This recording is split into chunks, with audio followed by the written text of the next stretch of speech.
So when you're finished airbrushing and you're getting ready to either switch color or clean it out because you've finished up for the day, the paint cup usually looks like this. And this little brush by Iwata comes in very handy when you're ready to clean out your brush, and especially to clean out that paint cup. You can see that all the bristles make up a circle. This is extremely handy when getting into that lower section there of your paint cup. Okay, so what you want to do first is give it a clean as you normally would. So I like using these tabletop cleaning stations. This is one from Sparmax. You can also get the Iwata ones. They're really good. They've got a rubber casing on them, which is nice and handy. So depending on what paints you're using, I'm just using the Trident water-based paint, so just clean it out with water. You can use some airbrush cleaner as well. And you can see why I like using this plastic tray underneath. It just stops any of that water flowing all over my bench. Something that I like to do when I'm cleaning my airbrush is remove the needle. So just loosen the needle chucking nut and then carefully pull the needle out. This is also going to help to speed up the flow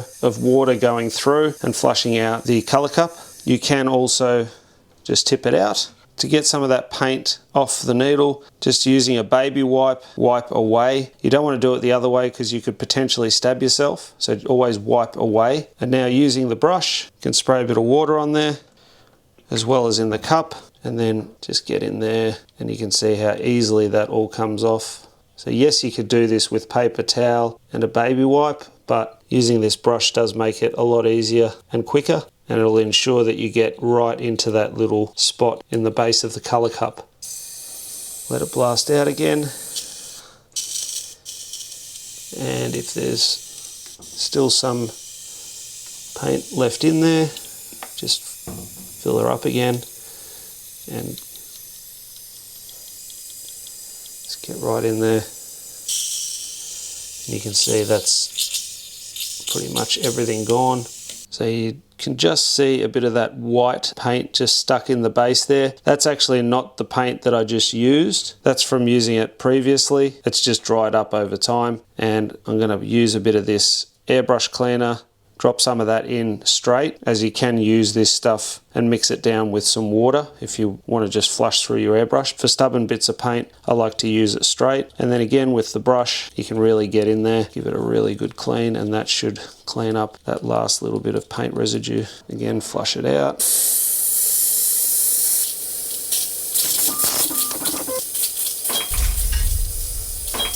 That's nearly all gone. Okay, so that's pretty much cleaned up most of it, but I can still see a little bit of that residue in there. So what I'm going to do is finish flushing this out with just the water. So flush through the back while that needle's out of there. Make sure that's running clear. You can see how much that's blasting out. Like if I let go and, you know, it's like full throttle. So I'm just going to tip that back out. Good way to check if it's clean. Carefully reinsert your needle, pull it out, and wipe it on your skin like that, and you can see there's no paint residue. I'm not going to put the needle in straight away because that airbrush cleaner didn't take all of that out. I mean, it got most of it, but not all of it. I'm going to use some automotive reducer, spray some of that in there. Then again with the brush, I'm going to go in and really try and remove that. And that should clean up the cup perfectly. This is a fairly old Eclipse, so I wouldn't be surprised if this is some automotive paint just stuck in there from 6 months ago. Even though I clean my airbrush regularly, that bottom section there is quite difficult to get clean, and this brush does make it a lot easier, and it's very effective. You can see now that's nice and clean in there. All that white residue is gone. And now I can reinsert the needle, carefully push it through. I like to press my trigger down, wait till it's pushed all the way forward. You can sort of feel it seating with the nozzle, and then tighten your locking nut. If you don't tighten that, then you won't be able to pull back on your trigger and you won't get that movement, and you'll put paint in and you'll go to airbrush and nothing will come out.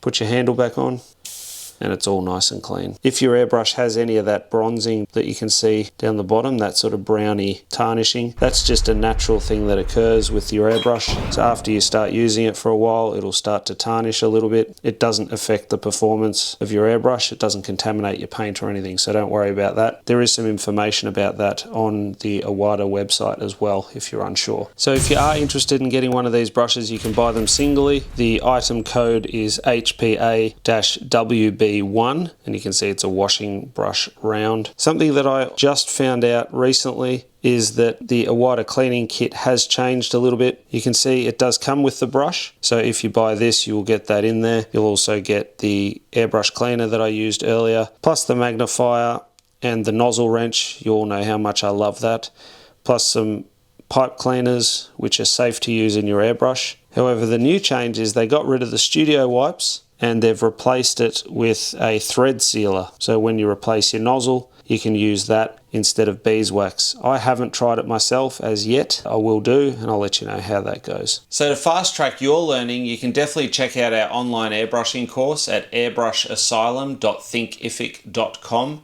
or you can continue to watch some of the videos that I've got listed here. And until next time, go grab your airbrush, do some amazing artwork yourself, and I'll see you again very, very soon in the next video. Thanks for watching. Bye for now.